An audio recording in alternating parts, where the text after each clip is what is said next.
Welcome to the second hour of Mind Shifters Radio. And today is Monday, July the 26th, 2021. And our call-in number is 563-999-3581. And press 1, and that puts you into queue to talk to us. We'd love to hear your comments and questions because that makes this your show. And yes, we're starting a little early. Dr. Tim had sent me a note and said that his interview with Dr. Pat Ogden from the Sensory Motor Psychotherapy Institute wasn't but about 47 minutes long. So we are starting our second hour just a few minutes early. So welcome. And that was interesting to listen to Dr. Ogden's perspective, and it's a lot in line with what we teach. So if you didn't get a chance to hear it, then please tap into the archives when the show's over, and you can listen to what that interview was all about. And so welcome, Michael. Hello? Michael, you're on. I hear you breathing. Okay. I love to breathe, for sure.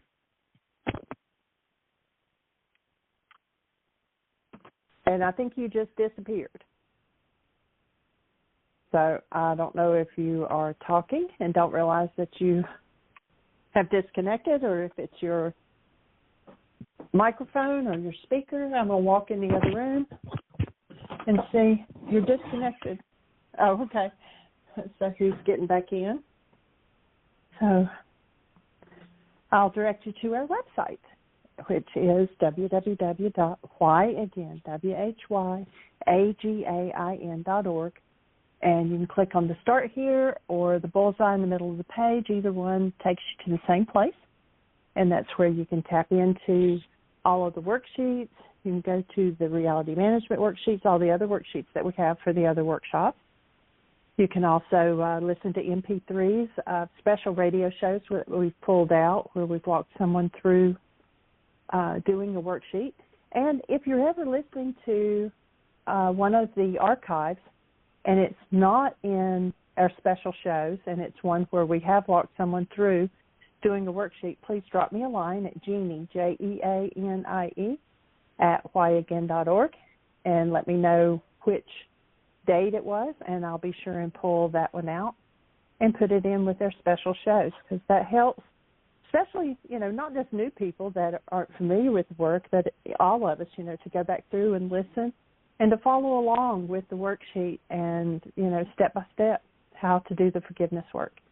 So it always helps to hear another person's, as they walk through their work and do the worksheet, and to say, oh, okay, and recognize the difference between, your feelings, your emotions, and your thoughts that are behind it. Sometimes we get those mixed up, and also how to focus your goal to being specific to what you're doing the worksheet on. A lot of people will be doing a worksheet on, say, Billy Joe, and they get down to the goal and they want the world to be a better place. Well, that doesn't have a whole lot to do with Billy Joe, maybe a little bit, but you've got to narrow it down. I want Billy Joe to be nice. I want, or whatever. You want to get more specific and not so general, and then you'll be able to see the shift, see what lies beneath it. Michael, are you back with us? I am, sweetie. Thank you. All right. Technology, what fun it is. And welcome, everybody. Glad you're here today in Bristol, Virginia. We've got cloudy, hot weather. Just been out working in the garden a little bit. Awesome days. And let's go right to the book. Why is this happening to me again? We're in the chapter on transitions, chapter 15, if I remember correctly. And we're on page 91 if you're following along with us. Remember that you cannot order the book from us. We do not have it in stock anymore. It's out of print. However, if you go to Amazon or eBay, they've got lots of used copies for sale. So our book is out there. So it's still available. And you can go to the website and download the book free from our website. It's a PDF. You just go to the picture on the home page of the book, click on it, and drill down, and you'll find a copy of the book in many, many different languages. So you're welcome to download it free. And we're talking about transitions. We're talking about what it takes to move from the sympathetic dominant state of fear, flight, fright, freeze, and move into a state of thriving. And so Richard's been talking about how he really took advantage of the fact that he got to play the victim, and by playing the victim, he could seem to stay in control, and that was better than simply being lost in his pain. So he's just sharing that this was a mechanism he's realizing. This being in control was a mechanism for avoiding his sadness. And so I'm going to offer the thought and break into his train of thought. Richard, notice that the better you get at proving you're right, the more alone you are. The need to be right and to control, as with violence and gossip, usually come from insecurity. Guilt and blame are not really crutches that assist your life, but rather are a ball and chain that hold you back. They're energies that are, quote-unquote, off the mark. And if you remember from our chapter on sin, the word sin in Aramaic is an archery term that simply means off the mark. And so earlier, when we were talking about your mom, we established that people felt driven away by you. When those people left, you felt like a victim. You are only a victim of the results of your own behaviors. The insights Richard gleaned from doing his work were the fruit of his willingness to look at his own painful realities and would change his life forever. He was experiencing firsthand that it was safe and healing to face himself. The change in him was visible. His posture became straighter and his voice deepened. He was in transition from victimhood to empowerment. And the key thought that finishes this chapter on transitions out is give yourself the opportunity to think new thoughts and test out new behaviors that will come about as a result. And so tomorrow we'll step into chapter 16, Healing Abuse and Victimhood. And we're delighted that you're here to be part of this conversation as we move forward in deepening the understanding of first century Aramaic forgiveness. Some of the most powerful tools on the planet were delivered 2,000 years ago in the ancient Aramaic language. Unfortunately, this man Yeshua, if he sat in most places where they purport to be speaking about his teachings, he'd say, that's all Greek to me, because those Greek translations are a distant shadow of what he actually offered to people as his teachings. And so our effort and our work has been to go back. The original translation work that was done from the Khabouris manuscript goes back to the early 70s, where 25 of the world's top Aramicists worked on bringing forward the first century meanings of his words. And since then, we've worked diligently to decode the how-to portion. You remember that most of the Greek translations brought forward the belief that, well, there's nothing you can do, you just have to believe. Well, if you go back to the man Yeshua, he tells you there's plenty you can do, but the how-to has not been decoded very well by the Greeks. What we've worked on is decoding those teachings, and in particular, the forgiveness process that comes out of the first century Aramaic language. And in that language, forgive doesn't mean I'm going to let you off the hook for what's happening inside of me. Forgive means I'm going to go inside myself and remove what doesn't belong inside of me. Remove the energies that are off the mark, literally removing my own sin. So the idea of being forgiven for your sins is crazy in the context of the first century Aramaic forgiveness process. Nothing whatsoever to do with being forgiven for your sins. It is the act of removing your energies that are off the mark that is forgiveness. So hostility, fear, sadness, grief, rage, drama, and trauma removed leave human life, leave us in that state of the active presence of love that we are designed for as human beings. So we're looking to establish an understanding of those tools and then bring them into full expression, bring them into full availability. And when you start moving through and getting rid of the hostility and fear-based non-being self, you end up with the presence of human life. You end up with an expression that instead of looking like angry and chintzy and sad and afraid, you end up with a state of being that no matter what somebody else is doing is abundant, is generous, is merciful, is all-embracing, is accepting, makes allowances, is gracious, civil, is able to compromise. And so they're the attributes that go along with the presence of love. You go back and you look at Paul, and you kind of get a sense of Paul's issues when you read that piece that many talk about as being so beautiful.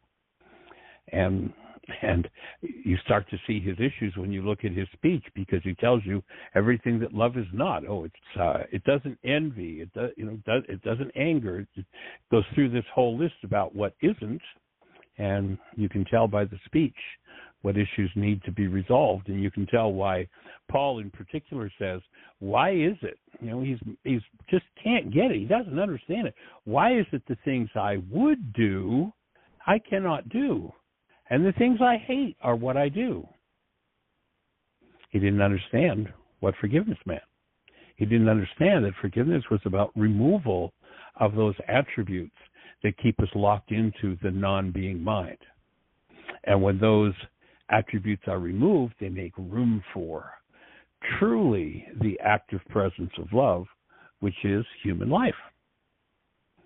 And so we're honored to be with you today. And Miss Jeannie, do we have anybody in the phone queue with a hand up or anything happening in the chat room? It is all quiet on the home front. There are no hands up, no questions in the chat room. So well, if you're out there in listener land, go ahead, Jean. I was just going to say that since we've got lots and lots of time and nobody's got a hand up, I understand what's going on, but I'm going to share and you add in just so our listening audience understands. If you've been listening to the show, then you know that Michael and I have been doing a lot of work with each other, doing a lot of breathing and inner processing and everything for the last, since January, February. I guess we started the year out with this. And since that second codependence intensive. Yeah. So then I had my regular yearly checkup that I do every year, and they did blood work, and I actually have to go back tomorrow to go over the results with them. And I'm holding the space that, our physician here is very naturopath. He understands this work. He actually, when he wrote a book, he quoted Michael in it. And so I'm sure that they're going to listen, but just hold the space. Because what's happened is that my blood work came back that what the medical field would call hyperthyroidism, and that all of my numbers for my thyroid are really, really high, except for there's one TSH, and it's really low. And I think what's happened is that most of my life I was hypothyroidism, holding things and locking in. And, I've talked about my throat and feeling like it was closed off. And my grandmother used to say it looked like I had a goiter. And then with the physical abuse and everything of my first marriage, locking things down again, and the fear, and then the anger, but not expressing the anger necessarily, but holding it in. And that now that I've been doing this work and breathing and looking at those things that I've, shut down for 50 years, and now my thyroid's active and working. And of course, I have consciously been wanting and working at releasing weight since the beginning of the year, and have done so. And they're going to say that goes right along with it. So you want to add to that? Well, my first thought was to recognize that back in January when you had your blood work done, you were hypo. Your thyroid was low. And if I were to rate it on a scale of 1 to 10, when the stress is up and the chips are down and anger is up for you, I would say that in the last 6 months, you've gone from maybe when there was a lot of stress going on, maybe a level 6 or 7 in anger to a level 1. Like major work that you've done in that arena. And if you look at the chart on the physiological effects of emotional suppression, you'll see that what tends to shut the thyroid down is suppressed anger. And so you've gone from a non-functional thyroid, hypo, to hyper, to where it's high. And my offering would be that now that you've let loose of that layer, your thyroid's kicking in and going, oh man, I can work again. And yes, it's high because it's going to, and if we watch over the period of the next 2 years, I bet you dollars to donuts will watch your thyroid just level out right at perfect function. And so you're right on track with that. And those huge layers of sadness and anger that you have allowed to surface and allowed yourself to really feel and be with and forgive, it's like a monumental piece of work, and your blood work is just tracking right along. I was saying the other day, it'd be nice if we had our own lab here that literally day by day by day, as each piece of work is done, if it would be awesome to have the facilities to be able to track exactly what's happening with the markers in the structure, with enzyme activities and chemical changes in the structure. It would be nice to have that facility, but you're right on track, sweetie, and I'm delighted for you. It's awesome. And delighted for me, too. And it just goes to show, we talk about it all the time, but how, the mind, the emotion, the mind, the mental, the physical, everything is connected, and what impacts one impacts the other. And how, tissue just holds on to stuff. It's the carbon-based memory, and things are locked in, even generational. And it may be unconscious level, but it still is impacting us physically. And how when doing our work, that can go back to health. Yes, and speaking of generational, maybe it would be cool to share when we were driving out to Missouri, that place where you were getting really fatigued and really tired, and what happened. Yeah, that was it was, Michael's, powerful. It was, and it just like snuck up on me. But Michael's foot was bothering him, so he was actually sitting in the back seat and had his foot up on the console between the two front seats and was keeping it elevated. So I was driving, and I had been driving for a couple, 3-4 hours, I don't know, and was starting to get tired, but, wanted to allow him to keep his foot up and get it back to normal, and he was resting, and so I didn't wake him or anything. And I thought to myself, and it was real strange because it was in present tense. I said, I ought to call Mom, because always before when I would drive, if I got tired, breathing with you, I would call her and she'd talk to me. Yeah.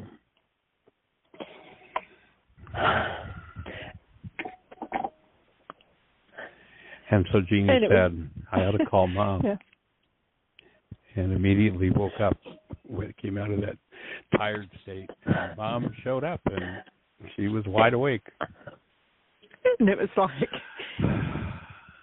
she did wake me up. Even, and for those of you who may not know, my mom passed away in September 2017. So, but for it to be so present, it wasn't that if I was in this state before, I would have called her. It wasn't a past. It was absolutely, I need to call her. And so it just totally woke me up. And then right after that, there were 2 bridges back to back that were phenomenal. And I love bridges. And so it's almost like a blessing after that wake up. And about that time, then Michael woke up, and I was crying. And so he said, let's pull over and talk about what's going on. And so we did. And then I was able to continue driving the rest of the way without being tired. That was just, it was definitely, you know, like she was still speaking to me, like she was still here. She is. Fully there for you. Yep. And sweetie, you know, one of the challenges you've been having for a couple of years now has been blood sugar, and the thing that the energy in the same way that anger tends to overlay the thyroid, sadness and grief overlay the pancreas and create dysfunction. And you've been having some challenges, on the edge of challenges with sugar, and I suspect as you process this grief and let loose of it that like your thyroid, your pancreas is going to punch in full time, and that'll be the end of those blood sugar challenges. Yeah, well, in the same blood work that I just had done, my A1C was good, my cholesterol was good, all of that had gone back into the right place, and so it's just my thyroid that's crazy. No, your thyroid isn't crazy. Your thyroid, with all the changes you've been doing, your thyroid's kicking back in and doing exactly what it's supposed to do. It's seeking for its new norm. You know, it was way down, like low to the point of a problem 6 months ago. The work that you've done to lift that anger off of your body, and now it's up high, seeking its balance. And you watch, it'll balance out, and you know, and it's going to take time. It might be 1 year to 2 years till it balances out, but you watch, your numbers will be absolutely perfect. So you're right on track. The anger, and you might explain how the anger and the grief and the fear, that the anger is just a cover for the other two. Yes. Yeah, and you could, anybody wants to take a look, you can go to our website, whyagain.org, and there is a chart. If you go to the area where there are worksheets and you search for the chart, it's called the physiological effects of emotional suppression. And we show what emotions and what the correlating thoughts are to those emotions that shut down each organ in the endocrine system. Anger being thyroid and grief being pancreas. And so as you start to move those things through, and anger, of course, is an anesthetic. It's always a drug to cover some kind of pain. And when we cover it, we lock it into tissue. And the idea here is to open it up and free it from tissue and let forgiveness happen. So nice work. It's powerful. But take a look at that chart, the physiological effects of emotional suppression. And you'll see. And I'm putting the link to that in the notes for today as well. Perfect. Awesome. And so if you're on one of those stations where we can't see you, our calling number is 563-999-3581. If you call that number, you're listening to the show. And if you push 1, we'll be having a conversation. She will introduce you by your area code, and we'll be saying hello. So how can we support you if you're out there in listener land? What's on your mind? What do you need support with? Are you using the forgiveness tool? You know, it's interesting how many people talk about and are so excited about the use of these tools when they start to understand what can happen. But then when they start to face what needs to be moved, unfortunately, that's the time when a lot of people turn tail and run. And it's the very time to turn right into the work and go deeper. But it takes time to build the brain cells. So how can we support you? What's on your mind? We've got 45 minutes. We started the show early today. Dr. Tim had a little shorter show today. We have a hand we've up. got lots of time for conversation. Great. Let's say hello. It's area code 480. You're on the air. 480. Give us a name. Where are you calling from? Hi, this is Cecilia again. Well, hey there, young lady. How are you doing? Well, I'm doing okay. Friday the show was like gun-ho. Not gun-ho. I didn't feel gun-ho to do the work on what time in my life have I felt frozen. Okay.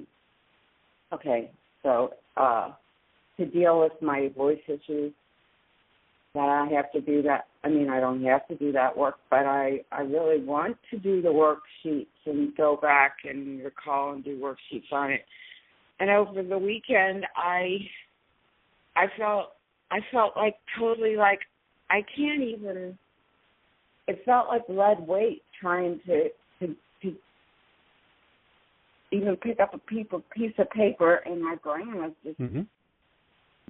I don't know, the door wasn't open in my head about what these issues are or how to even write them down. I want to take it from there, so I really would like a little help from you. But I did this morning. I was again walking around like somebody pacing the floor, like pacing. How can I do a worksheet? What's a frozen thing that I froze to? I'm stuck. And I decided. I don't know if that's the word I want to use, but I looked on your website and your archives for the word frozen. I found one radio show. Actually, I was on that radio show earlier. But at the end of the radio show, you had 3 minutes, and you talked about incarnation, the idea of incarnation, and that most of us, I wrote it out, come into the world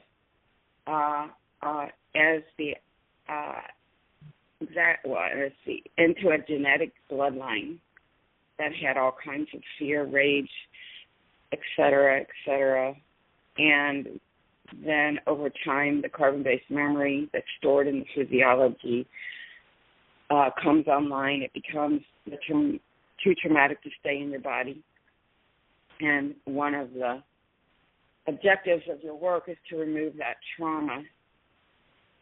Right. Okay, that's what I'm trying to do. But Michael, this is like all the words down here of what we come into, and I'm just making it a intuitive guess that everyone comes into this kind of energy, and there's probably, I don't know, maybe there are people that don't come in with most of this energy. But I came in with all of the above. And so right.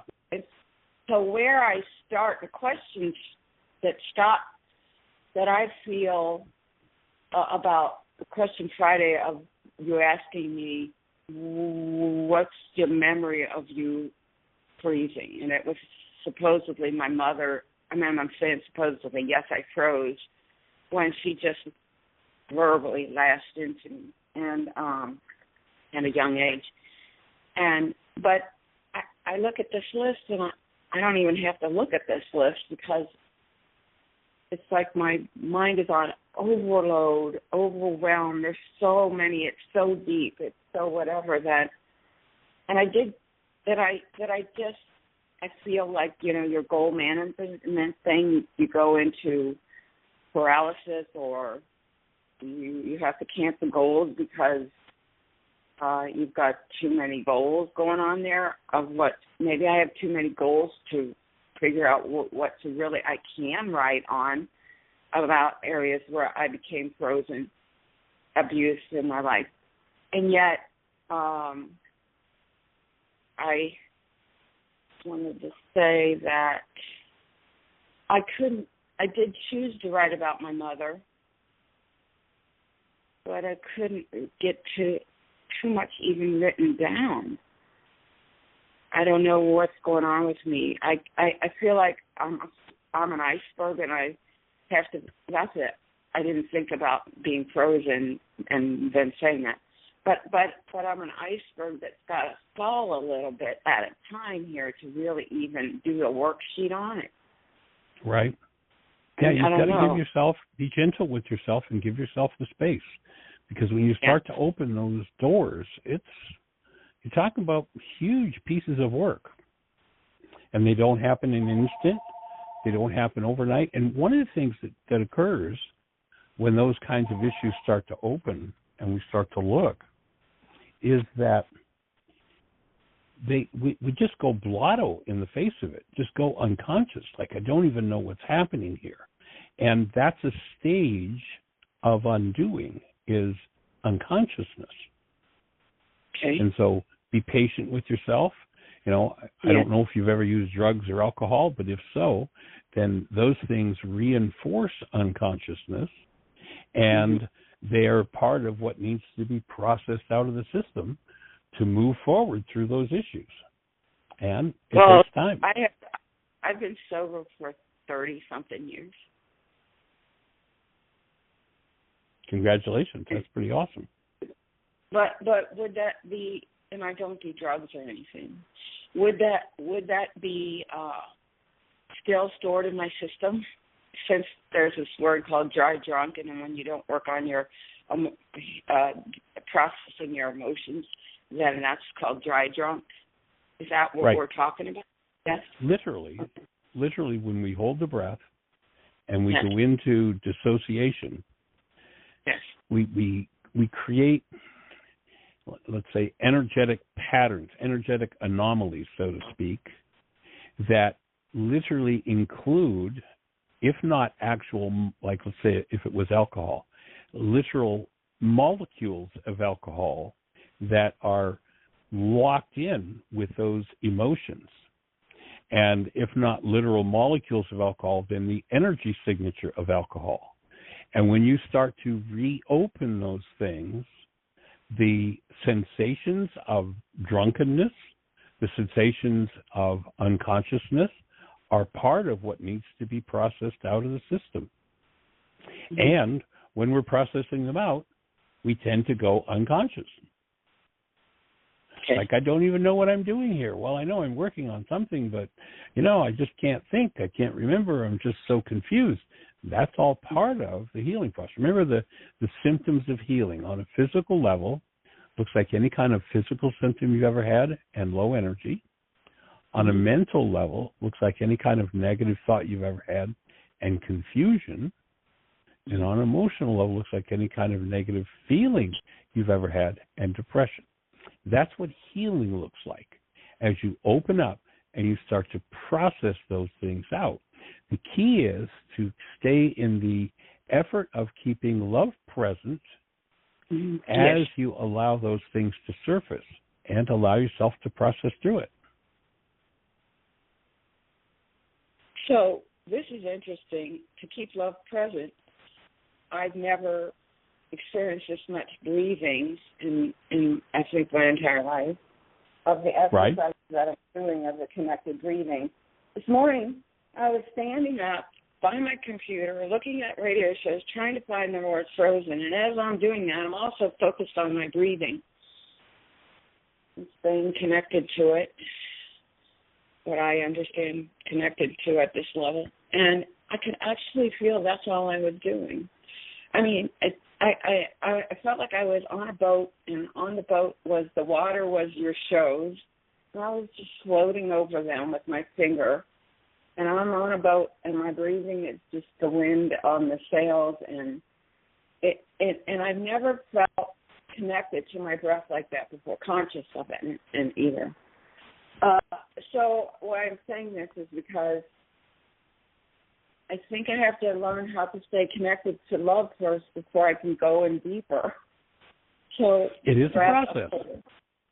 So the breath it is a process, and you're in the process. Yes. So I'm there, and I don't know, I have some kind of something in me that thinks I needed to have this done Friday, this worksheet or something. I don't know. I don't know. That's probably the part of me that wants to sabotage me because I didn't get it I didn't get it overcome the whatever, the frozenness because of that particular time. And I think it's unrealistic expectations that I have of myself in a lot of areas of life. So anyway, I'm sure I just brought up another worksheet or more when you said that. I guess my point is, yeah. I also want to ask you, I also believe that the disease, I have periodontal disease, and I had x-rays last week, and I'm going to hear from the doctor tomorrow to see if my bone in my mouth is regenerating from 3 months ago or 2 months ago when you called me and I told you I thought I had COVID, but it was actually a severe tooth infection that they actually pulled in the emergency urgent care. They pulled it, the whole root out, okay? And right. And so I do have a biological dentist. I don't know, she's very different, okay? But she's going to tell me if the condition of the rest of my mouth and my bones, and I got this fear here about that because losing one tooth just was it was rough because it's a front tooth, and I want to experience that she's going to say, your bones are good. We can put an implant in that one tooth, and all your other teeth are, there is issues in my other teeth. And I feel like I'm bracing for the bad news, but I want to do like energy work on me to let that go. But I wanted to say all this because I would love for her to know your work. That's all I can say, but she doesn't. So she can understand that as I do this work, my bones will get stronger, and I do have hope for if I'm losing a tooth or 2 teeth or whatever, that I don't even know if I should get implants because I've got this thing inside of me that's like that. My body's not going to like that because it's not natural. So but I want to have a natural path, and I figured that you brought that up in the earlier radio show. Who this guy that's doing work with Jeannie worked with Michael, with you. I'm sorry, I was reading my notes. And if maybe he could recommend somebody for me. I don't know how to find someone that knows your work. You mean somebody that's in the field of dentistry? That would be nice, but I don't even have a regular doctor. I haven't had one. I was a raw food vegan 100% since I was 37 years old, and I never got sick, and so my teeth though was the things that have gotten that whole stores. I mean my gums that stores I guess the disease energy. I don't know. I guess I'm not expecting that you know somebody, but I just wanted to say that is what I'm putting out into the universe, that I would like some medical person who heals using your work issues like this. Right. Okay. Well, I don't know anybody out in that direction, so I can't give you a recommendation, but we'll certainly hold the space that the right person shows up. There are a lot of alternative physicians out there today that have, tremendous awareness of the healing process. So. As a matter of fact, what's coming up for me is the dentist that I have. She's very, very different, and she's a non-intrusive person. But I can tell her that whatever the results are, I'm going to work on it with the work that you have, that you're doing. I'm going to work on it with her with this work. Right. I guess I can say that my cells will regenerate because she sent me to a stem cell person after. She wasn't the urgent care person. I went to her for the first time afterwards. And she said, go to the stem cell guy. He puts these stem cell machines on around your bones of where they pulled the tooth. So we hope we can stem cell, I don't know what it is, can help in growing it. So we can see, as I will find out tomorrow, if it's helping grow the bones back around it. But she's open enough about that, and I don't know much about stem cells or all that, but I do think she's open enough to hear me say that I want to remove the disease energy of all the disease energy and remove them from myself. And it is a bone thing that you talked about. You even have some radio show that says it's in the bones or something. Yeah. Yeah. So would that help if I listen to that, because this is about bones? Yeah. Standing in the willingness to embrace anything. There's the show I think you're talking about is one where I talk about embracing that which has been locked in bone. And you look at, the way people clench their jaws. And what are they clenching their jaws against and about? And it's that fear state, that sympathetic state we talked about last week.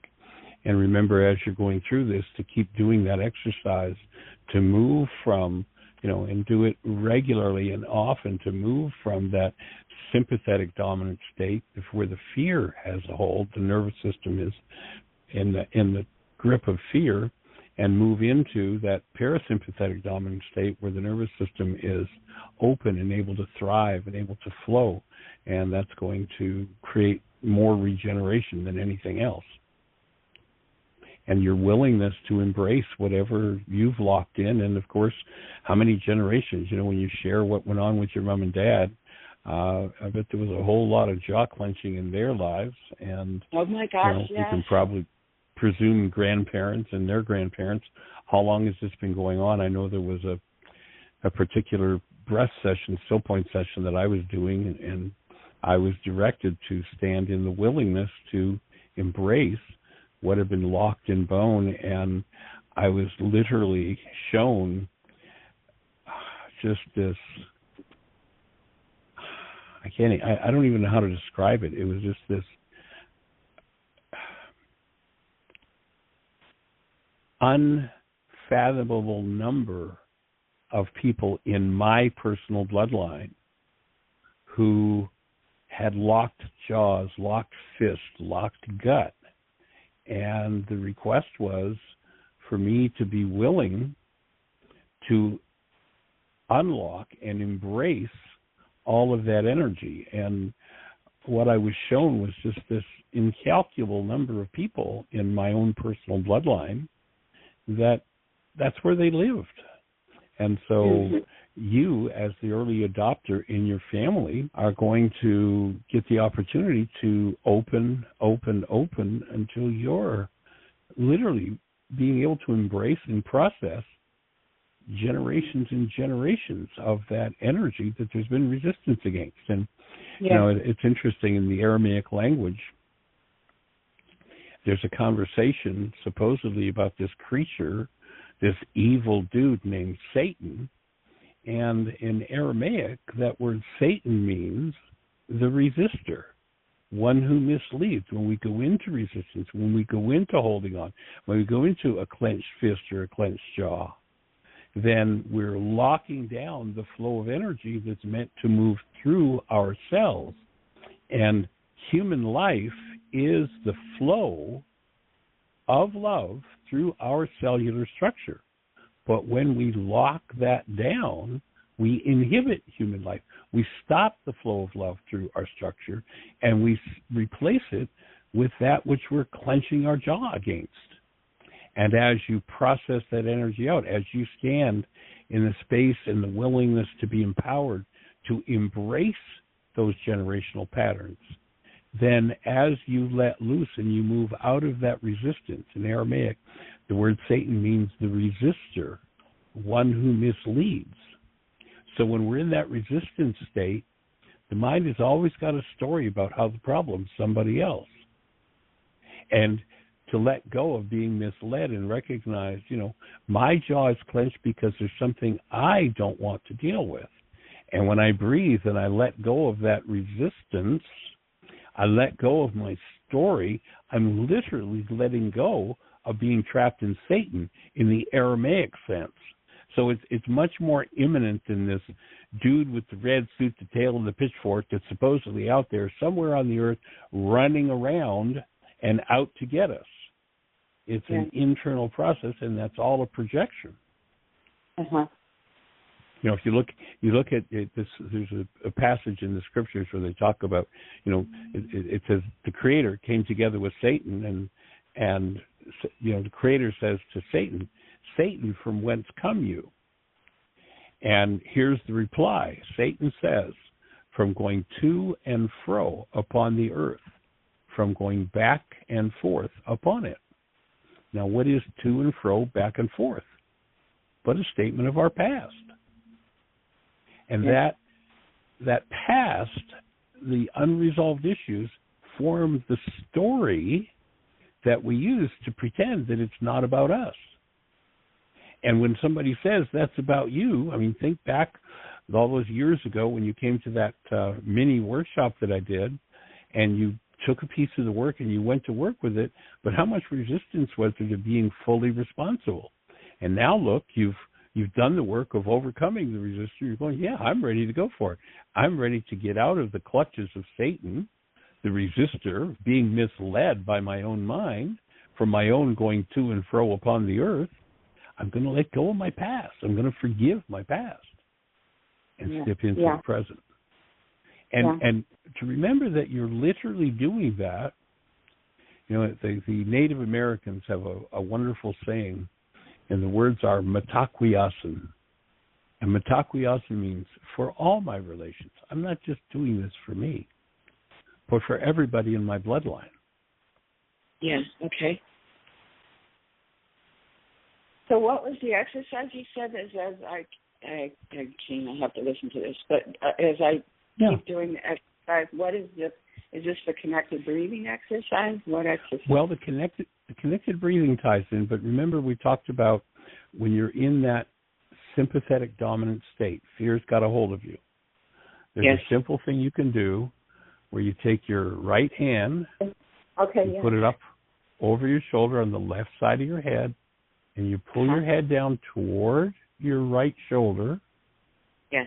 You look up and to the left. So when you're going to the right shoulder, with your eyes, you look up high and to the left as though you're trying to look through the top of your head to the left, and you breathe. And you just let your breath expand through your chest and down through your abdomen all the way to your pelvis. So that's one side. And then you go to the other side. You take your left hand, put it up over on the right side of your head, just above your ear. Pull your head down towards your shoulder. You look, now that you're over on the left side, you're looking up now and to the right. You point your eyes as tight and as far up to the right as you can, while you hold your head down towards your shoulder. And once again, you breathe deeply and let everything stretch. And that's moving, that helps you physiologically to move from what they call a sympathetic dominant state, the fear, fright, free state, into the parasympathetic dominant state.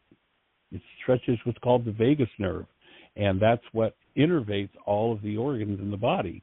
And when it's shut down, we are in a decay state. Yeah.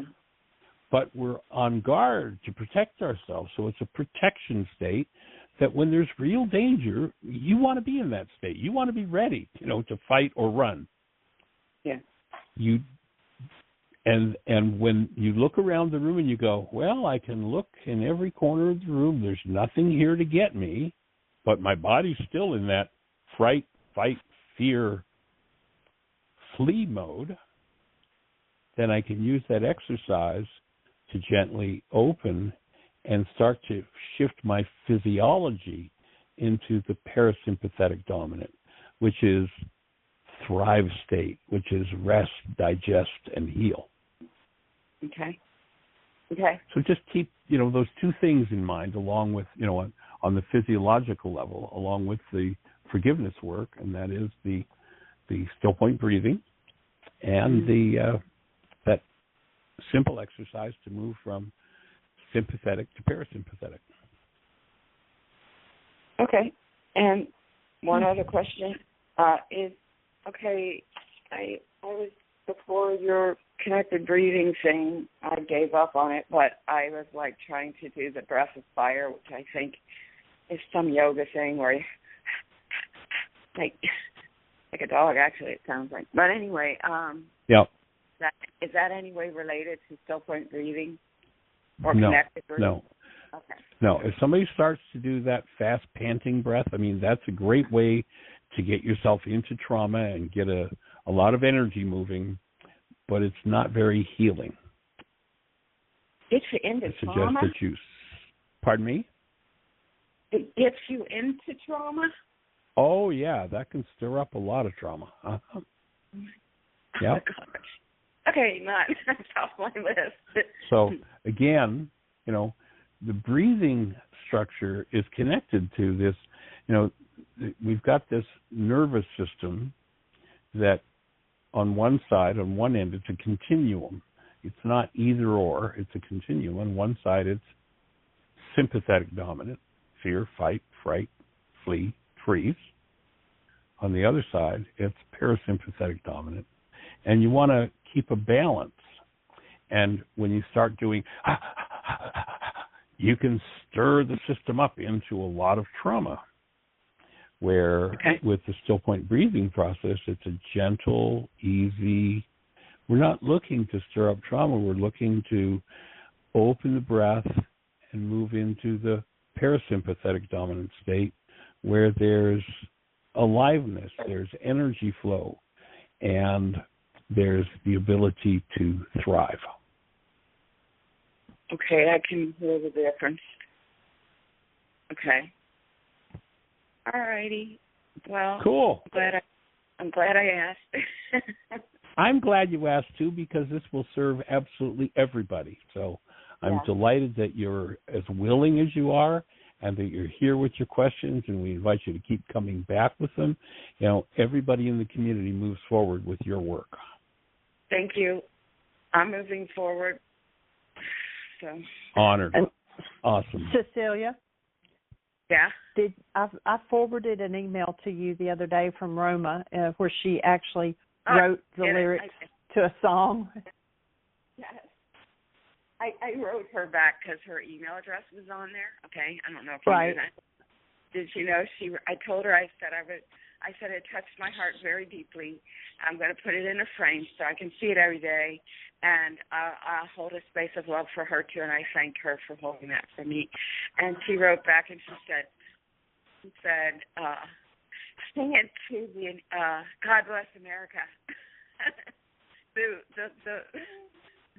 Sweet.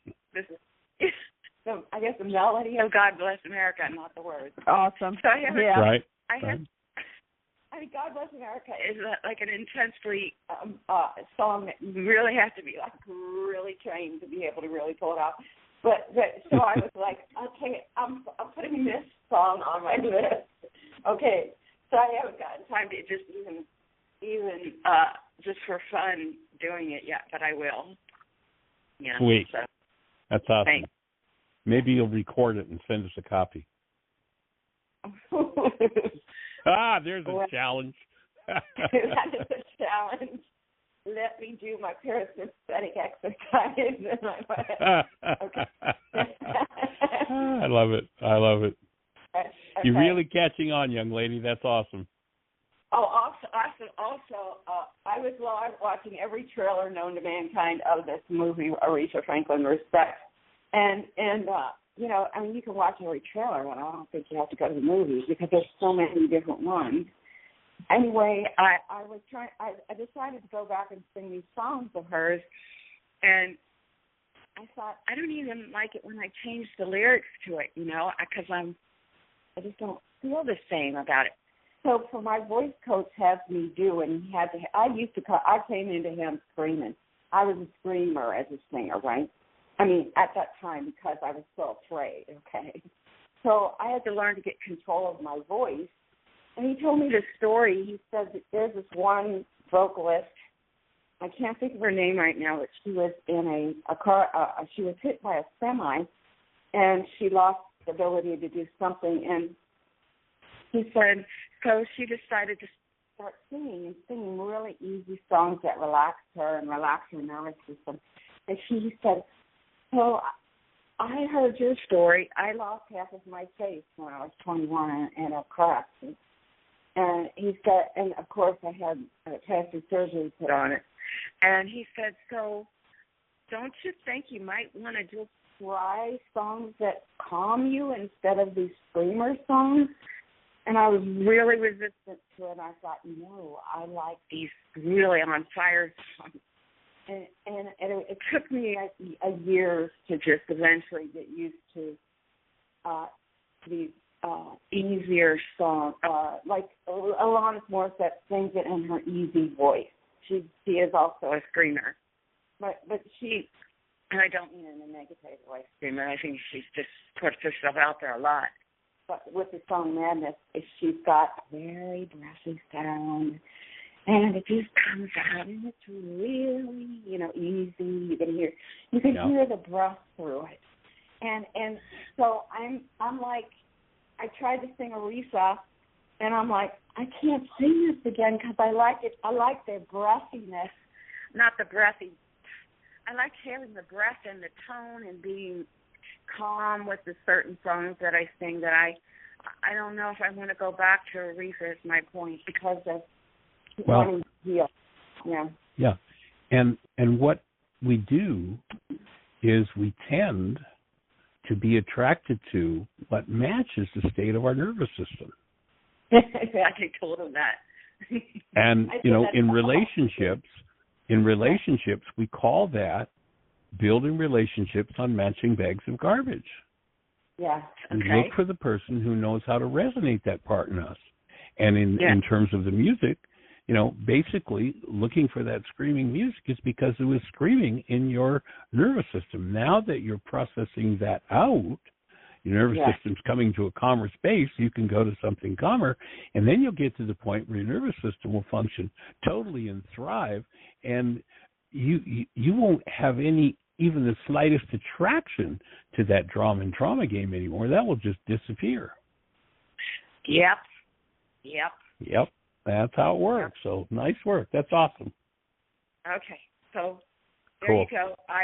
I'm going to go, and I'm going to just live, breathe, and love life. There you go. I'm going to send you, because it'll be good for a laugh. There's a particular a song that a little girl does on America's Got Talent that is the extreme. Jeannie, you know the one I'm talking about, the extreme of screaming. And you'll get a laugh out of it because you'll probably see yourself in earlier times when you look at this song. I'll send you a link to it. I used to scream all the time when I sang. I just screamed at the top of my lungs. Well, that's the state of the nervous system. So. Wow. Nice work. I like calming stuff. I like actually feeling my breath when I sing and talk. That's always nice to do. Yeah, for sure. Yeah. Very cool. Well, nice work, young lady. Thank you. Talk to you guys later. All right. Okay, Bye. Take care. Blessings. Bye-bye. Sweet. What a great example for everybody. Healing is an awesome, awesome thing. And so, Miss Janie, do we have anybody else in the phone queue with a hand up or anything happening in the chat room? No, it is still all quiet, and it's not coincidental, but amazing.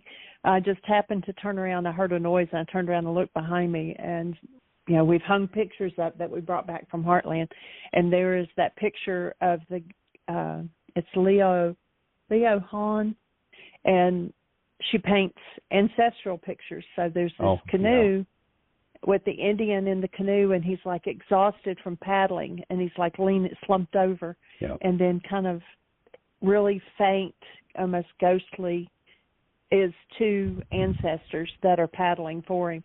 So it's like the same, that I was tired in the car. Exactly. And someone else, So we have that the ancestral energy for support. Yeah, for sure. The man who invented the Salk vaccine, Jonas Salk, I think far more important than the Salk vaccine, he said, the most important thing we can be is a good ancestor. And when we step into that space of support and healing and the willingness to embrace for all my relations, for all my generations, past, present, and future, to me, that is stepping into the Garden of Gethsemane with Yeshua, where they say he took on the sins of the world. And what that means energetically is that he became the space of love, to hold the space to process everything that he had not resolved, and to be willing to be the space to open that for all of our relations, for all of our generations. And we can each do that, and it's pretty awesome to consciously do that, purposely, in this life today.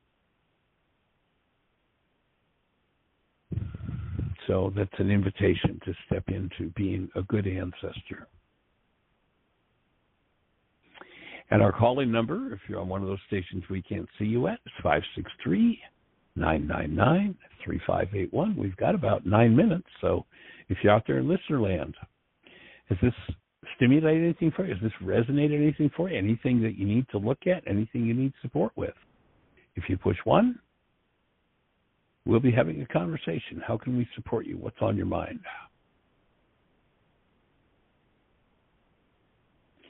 And if there are no hands up, Miss Jeannie, I think that, especially since we started the show early today, we can bring the show to a close and just say thank you, everybody, for joining us. And be a good ancestor.